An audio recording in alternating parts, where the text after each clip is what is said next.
Mga pugso, subject naman sa bypass operation, nagbato sa kapulisan sa Barangay Concepcion City proper. Personnel sang SWAT team na tiruhan patay. Ginakabig nga baganihan sa Iloilo City Police Office Staff Sergeant Michael Malan nga ginbawian sa kabuhi sa nagluntan niya shootout kahapon sang udto. Nga ginakasubo naman sang ICPO ang nadangatan sang amo biktima.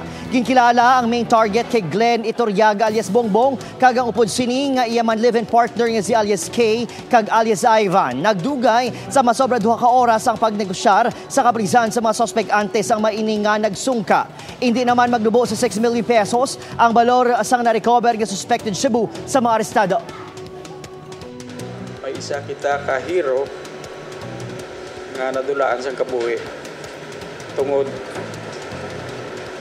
gusto niya nga magbulig nga mapataway ang Iloilo City kag matap na ining illegal nga droga diri.